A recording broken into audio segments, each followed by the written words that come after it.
Muy bien. Estamos en CX30 Radio Nacional 1130 AM, radionacional.com.uy para el mundo, por Facebook, en donde estamos, por Twitter, @ en donde estamos, por Instagram, en donde estamos, Uru. Nuestro canal YouTube es Mirá en donde estamos. Ese es nuestro canal. Te suscribís, es gratis, y ahí ves cada una de las columnas que vamos trabajando y editando en este programa. Mirá en donde estamos. Tenemos este mensaje de Rubén del Priori que me dice: comparto contigo y como viene la cosa estamos lejos de eso. Se refiere al sistema sindical. Buen día, no veo tan así que el que quiere trabajar trabaja y el que no, no. Eso es mi opinión.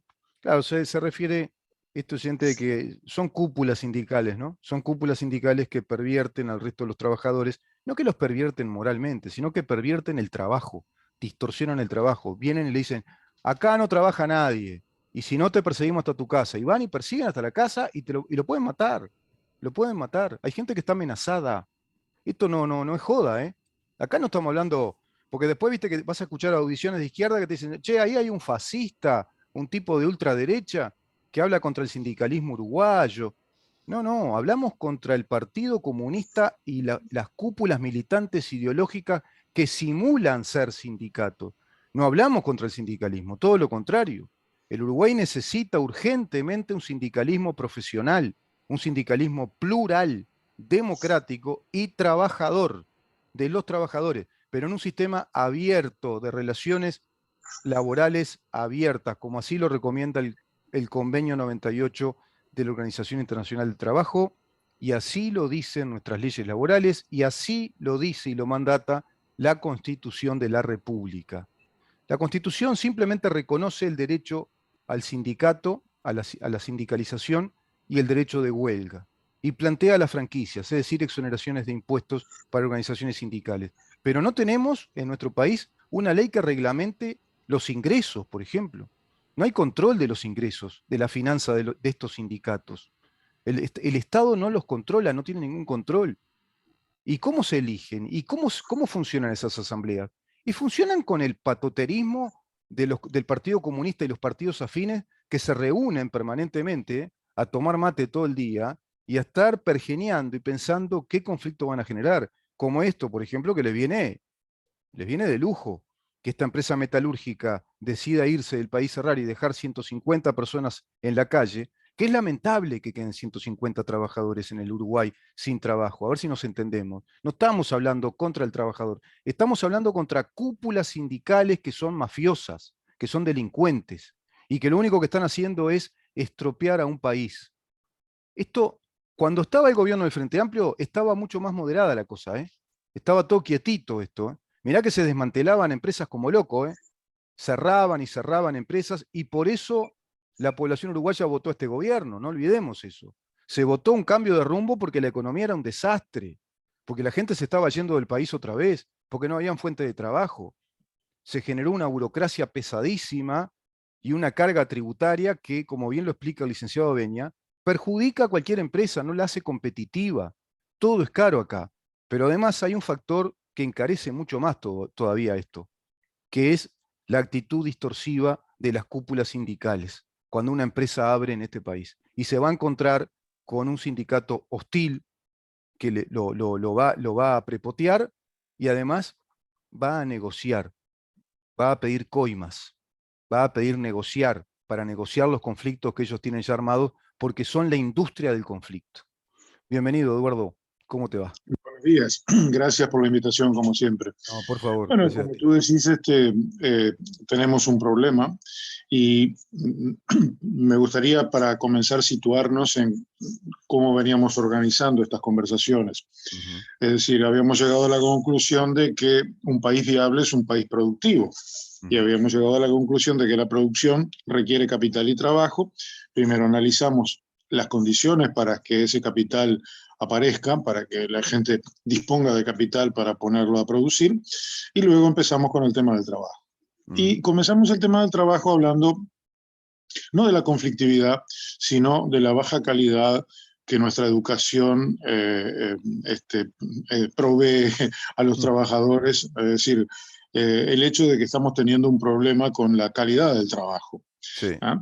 Eh, yo quiero aclarar de que todas estas columnas las hago no desde lo académico, sino desde la experiencia. Ujú, Eh, yo no soy, o sea, yo soy académico en otra área, yo soy licenciado en geología, mm.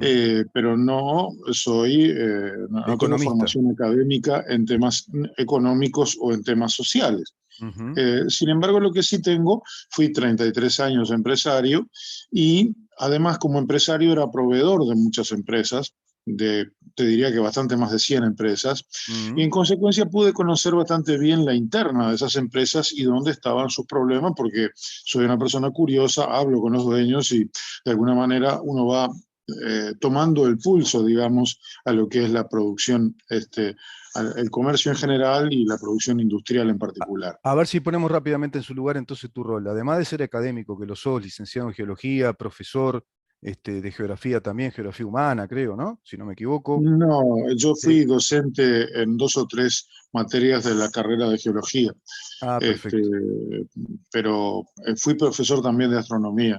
perfecto. Bueno, Y entre profesor de las tantas astronomía, cosas que la vida a bueno, uno le hace hacer. empresario, buscavidas de todo tipo. Mirá que tiene cantidad de actividades, Eduardo. Aquellos que lo conocen, tiene un montón de actividades empresariales y de aventuras, de exploración, de Sí, tuve investigación. una Tiene libros importante, publicados. Pero quiero decir esto, quiero mucha decir actividad en esto. el tema eólico. Claro, pero quiero decir esto. En definitiva, el rol, el tuyo, y seguramente el mío es muy parecido, es la experiencia, es la sabiduría o la experiencia de lo que cuesta ser ciudadano en el Uruguay. Ese es el rol. Estamos hablando Sí, desde ahí. Estamos hablando desde la experiencia, estamos hablando desde el sentido común. Ni tú ni yo somos economistas. Para economistas tenemos al economista Jorge Caumón, catedrático grado 5, además, en teoría económica monetaria. Pero, mira, te quería leer esto para darte la palabra. ¿Qué es el desarrollo económico y cómo se mide? Encontré. ¿A quién encontré? Bueno, una eminencia, a Rostow, ¿no? Un economista de lujo, Walt Rostow, El crecimiento económico se llamó ese libro, que fue un libro muy famoso. Bueno, ¿qué es el crecimiento económico y cómo se mide? Bueno, el resultado, el desarrollo económico es el resultado del Producto Bruto Interno, cómo crece el Producto Bruto Interno, y se mide la actividad productiva y se obtiene al sumar cuánto valen en pesos todos los bienes y servicios de consumo final que se producen en un año, es decir, que no se usan para producir algo más. Las razones del crecimiento económico son diversas, dice Rostow, pero entre ellas destacan, esto es fundamental, que vas a estar de acuerdo. Entre ellas destacan el progreso técnico, es decir, el progreso tecnológico y técnico, la inversión y acumulación de capital, la inversión y acumulación de capital además, tanto capital físico como capital humano. Creo que está todo dicho, ¿no?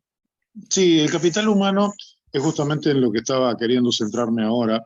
Y como soy amigo de ir por el lado de la experiencia, como decía, quiero contarles algo que me pasó en estos días. Hace unos poquitos días nomás tuve que contratar a un muchacho que me dio una mano, una changa, digamos, para hacer un trabajito, ¿ya? Y yendo al lugar, teníamos un viaje larguito, bueno, fuimos conversando, como conversa cualquier persona, Mm, y mira qué interesante, este muchacho tiene 28 años, está en pareja, tiene una niña, ujú, y bueno, conversando me comentó que tenía para hacer una changuita de obra, ¿verdad? mm, Muy bien. Me comentó, bueno, una especie de contrapiso, por decirlo de alguna manera. Me dice, mm, ¿sabes qué? El problema es que yo no sé cuánto material me va a llevar. ¿Cómo no mm, sabe cuánto material va a llevar? Y no, no sé. mm, Pero ¿cómo va a hacer para encargar el material en la barraca? mm. Y yo voy a encargar de más. Y chao, y que sobre. Porque no tengo manera, no me puedo quedar sin material. Le digo, pero escúchame, el Portland, si sobra, se echa a perder. Me dice, bueno, pero yo no sé, no sé cuánto material me va a llevar. Ujú, ¿Cuál era el problema? mm. Bien analizado, era que no sabía calcular un volumen. Exacto, exacto. Y entonces, pero empecé a escarbar y me di cuenta de que además no tenía claro la diferencia del concepto entre área y volumen. Ujú, Entonces dije, bueno, muy bien, ¿cuál es el tamaño del piso que vas a hacer? Tanto por tanto. Bueno, ¿qué espesor va a tener? claro, Y le enseñé a calcular mm, y quedó muy agradecido. Pero mira vos qué interesante, mm, no logró retener el concepto. Entonces, unos cuantos días después me manda un mensaje por WhatsApp pidiéndole que le grabe una explicación, lo que yo le había explicado en el auto, que Sí, no le sí. había quedado en la memoria, a ver si yo no se lo podía grabar en un mensaje de WhatsApp para él tenerlo para el Claro, futuro, para de estudiarlo cómo y se hace asimilar el para concepto. calcular. Claro. Entonces le expliqué, bueno, por supuesto, cómo se calculaba la superficie, cómo se calculaba el volumen, considerando el espesor de la planchita que quería hacer, y luego cuánto Portland lleva cada metro cúbico de hormigón y demás. Le hice una explicación. Mm, Él tenía interés en aprender, sí, tenía interés en aprender. sí. Tenía dificultad para entender el concepto y tenía dificultad para retener el concepto. Mm, Entonces yo me pregunto, ¿cómo llegó a los 28 años? O sea, vos fíjate, ponete a pensar un segundo, un tipo que compra Portland al ojo por ciento, porque no sí. sabe cuánto le va a llevar, Al voleo, sí, sí, al ojo al por ciento. goleo, ¿no? Mm.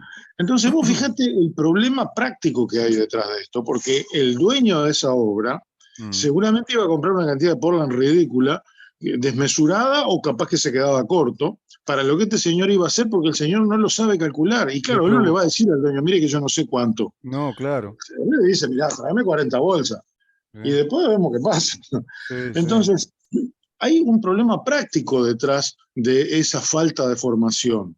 ¿Ah? Un problema muy grave que se da en todo, en Mm, todo. Y no mm, es porque él no tenga interés, sino que de alguna forma el señor llegó a los 28 años mm. sin que se le haya enseñado algo tan elemental como calcular un volumen. Sí, sí, seguro. Es así, seguro. Él ni siquiera tenía claro, por ejemplo, que un litro de agua pesa un kilo, por ejemplo. Cosas tan Mm, elementales. O sí, sea, sí, sí. un balde de 10 litros, ¿cuánto Mm, pesa si está mm, lleno de agua? Y si está claro. lleno de piedra, ¿pesa más o pesa menos? ¿Cuánto ¿Te pesa? acordás? Sí, sí, Cosas tan elementales. Entonces, sí, vos sí, sabés que, no, me resultó fantástico sí, sí. ver en forma práctica ¿Cómo está cómo también? cómo la ¿Te acordás carencia en la educación sí, sí, sí, genera un sí. problema después en cuanto a la mano de obra, Bueno, me voy a detener operativo. en ese concepto que estás dando, que es importantísimo lo que estás diciendo. Es impresionante el ejemplo. Primero, destacar la actitud del muchacho, ¿no? Ahí diste una persona de bien que se interesó Sí, y todavía te llama para decirte quiero aprender el concepto. Otros, imagínate, otros directamente te simulan que lo entendieron y no les importa nada, hablando claro, les importa un joraca y siguen para adelante en su vida. Mirá, este viejo me vino a explicar no sé qué del volumen. Así piensan la mayoría. Pero este muchacho por lo menos fue honesto y dijo, ah, no, a mí me interesa, porque esto me va a ayudar a sí, crecer, para muy poder bien, muy trabajar. bien. Ahora, voy a esto. Ahí estamos viendo las consecuencias bien reales, bien contundentes, Claro, palmarias, de lo prácticas. que es la deficiencia educativa. Porque eso evidentemente tiene una causa, que no fue educado lo suficientemente bien como para que tenga sus conceptos claros. Concepto volumen, concepto área, ¿no? El concepto peso. ¿No? Es decir, no tiene claro esas cosas básicas. Seguramente no debe saber la regla del 3 tampoco, la regla de 3, la regla de 4 para No, vos sabés multiplicar. que también tenía Ahora, dificultades con ese tema. La regla de mm, tres es algo que hablé pero con él un quiero poquito. cerrar el concepto con esto. Ese tema que es de formación, que siempre hablamos que estamos muy mal en la educación, genera estos problemas prácticos para el diario vivir de las personas y no los habilitan como calidad de trabajo, no los habilita como mano de obra calificada para nada. Entonces, después, ¿de qué trabajo podemos hablar?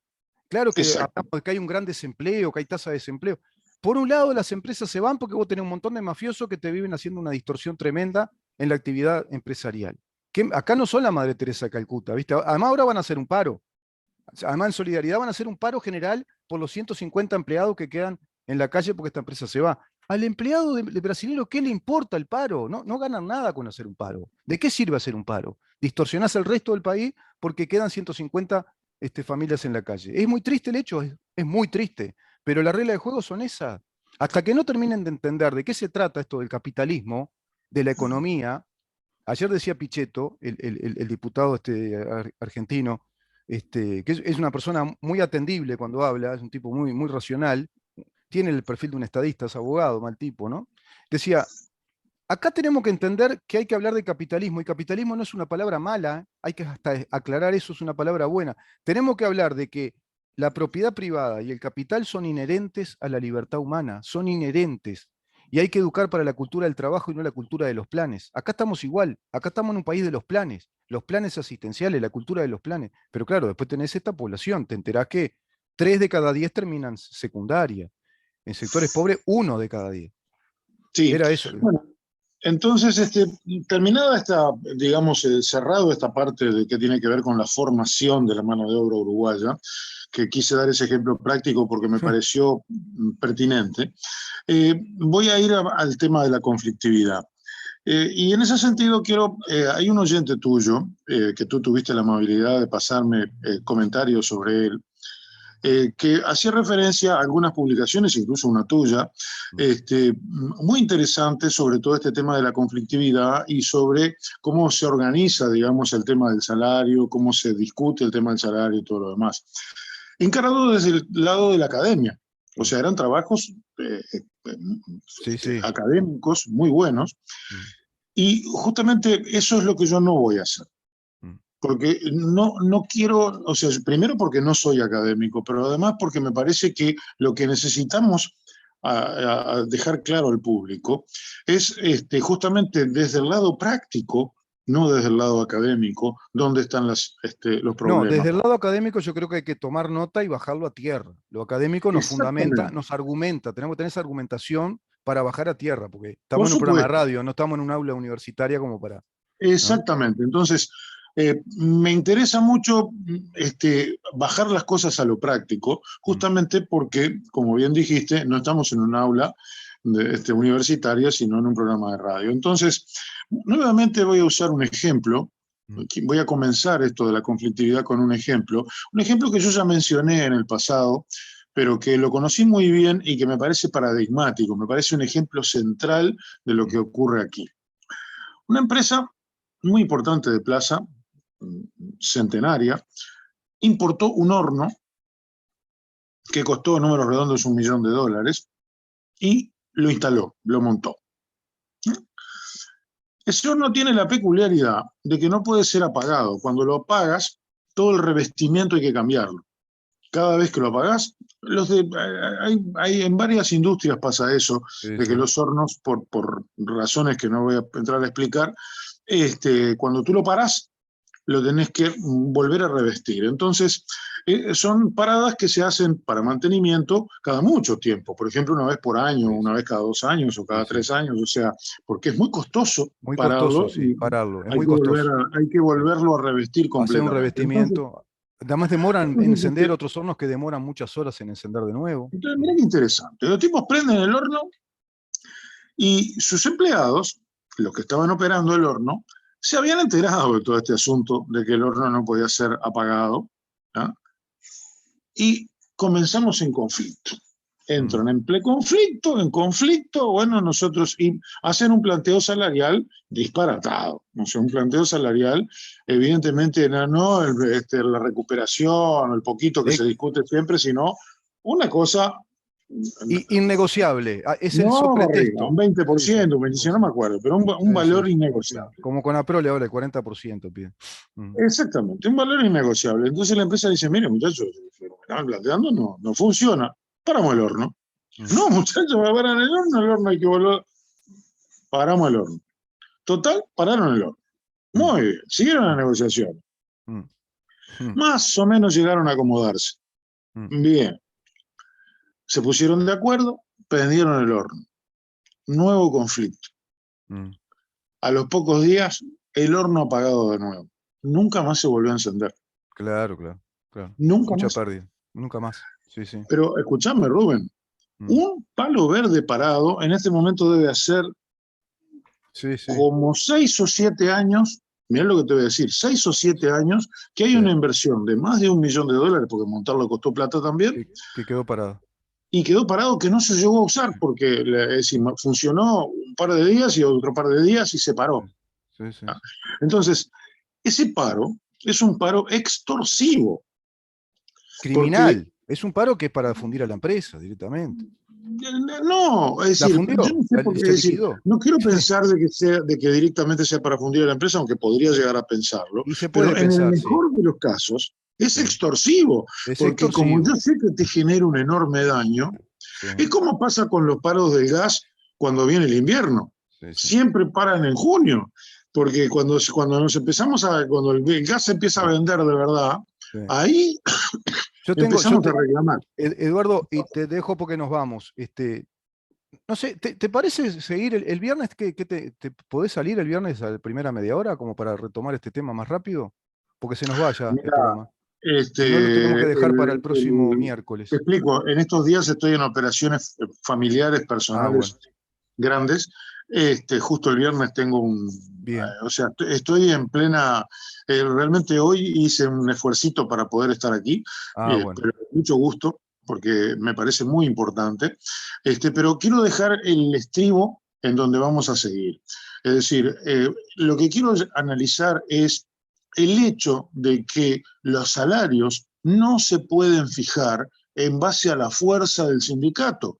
Porque fíjate que un jubilado no puede Rapidito parar. que nos vamos. Claro, no puede parar. Exacto. Y entonces, Dejamos el tema acá. las empresas que son de particular necesidad Mm, terminan ganando un disparate mm, frente al que no puede parar, como por ejemplo un jubilado o un militar, porque los militares tampoco pueden parar, está prohibido claro, constitucionalmente. claro. Entonces, quiero Sí, llegar a sí. ese punto. Vamos a ese punto en la próxima. Eduardo, muchísimas gracias por estar con nosotros. Un Nos abrazo vemos enorme. la semana que viene. Nos vamos nosotros, nos reencontramos mañana a partir de las 10 de la mañana para saber en dónde estamos. Chau.